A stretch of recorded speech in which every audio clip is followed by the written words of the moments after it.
Pernahkah lo bertanya-tanya, apa sih itu malas?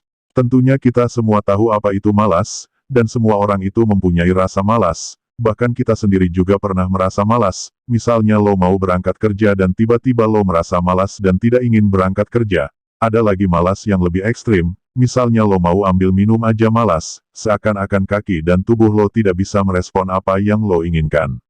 Di video naik 1% kali ini, gua akan bahas, kenapa orang bisa malas, dan malas itu penyakit atau kepribadian. Sebelum kita lanjut, kalau lo pengen gue bahas tentang siapa dan apa tolong tulis di kolom komentar.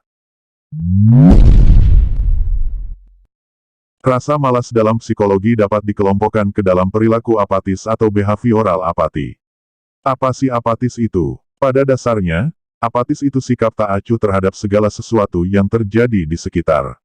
Misalnya lo lagi keluar, tiba-tiba ada orang yang menyapa, dan lo gak tahu siapa orang itu, padahal yang menyapa tadi itu adalah tetangga lo sendiri. Misalnya lagi nih, ada tetangga lo yang meninggal, dan lo dengan santainya malah milih tidur dibandingkan dengan ikut takziah kematian, dengan alasan lo semalam baru saja begadang. Apa sih penyebab terjadinya apatis itu? Penyebab apatis adalah tidak percaya lagi pada orang lain. Coba lihat diri lo sendiri dulu, apakah kamu orang yang apatis? Kalau lo memang apatis, coba lo inget-inget dulu, apakah lo pernah dikecewakan atau bahkan sering, dan lo juga pernah dikhianati oleh orang yang lo percaya? Jika memang itu benar, coba paksa diri lo untuk keluar dan nongkrong bareng temen lo, kalau gak, coba lo lakuin hobi yang paling lo sukai. Mungkin itu bisa membantu lo untuk keluar dari apatis. Dan apakah apatis itu termasuk gangguan jiwa atau hanya karakter seseorang? Secara umum apatis merupakan gejala dari beberapa gangguan kejiwaan dan neurologis yang meliputi penyakit Alzheimer, gangguan depresi persisten alias dysthymia, sejenis depresi ringan kronis demensia frontotemporal. Dan apa itu Alzheimer? Penyakit Alzheimer adalah penyebab paling umum dari demensia. Selama sakit berlangsung, zat kimia dan struktur otak berubah sehingga menyebabkan kematian sel-sel otak. Istilah demensia menggambarkan serangkaian gejala yang mencakup kehilangan memori, perubahan suasana hati, masalah dengan komunikasi dan penalaran. Dan apa yang dirasakan oleh penderita Alzheimer? Biasanya gangguan memori atau daya ingat. Kemampuan daya memori yang menurun merupakan gejala penyakit Alzheimer yang paling umum. Biasanya penderita Alzheimer akan mudah melupakan informasi yang baru saja diterima, melupakan tanggal penting bahkan nama orang.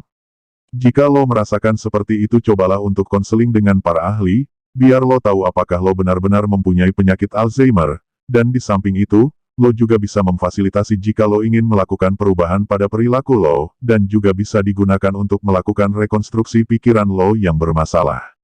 Jika dibiarkan, malas bisa menyebabkan penyakit mental, dan bahkan depresi. Penyakit mental itu bisa memengaruhi emosi, pola pikir, dan perilaku. Dan jika lo mempunyai penyakit mental, aktivitas apapun yang lo lakukan itu tidak produktif, dan akan mempengaruhi kinerja yang lo lakukan. Dan lebih parahnya lagi bisa menyebabkan gangguan kecemasan.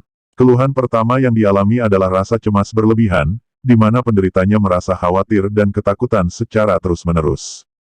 Dan jika lo yang belum tahu apa itu depresi, depresi adalah gangguan mood, kondisi emosional berkepanjangan yang mewarnai proses berpikir, berperasaan dan berperilaku seseorang. Seseorang yang depresi memperlihatkan perasaan tidak berdaya dan kehilangan harapan, disertai perasaan sedih, kehilangan minat dan kegembiraan.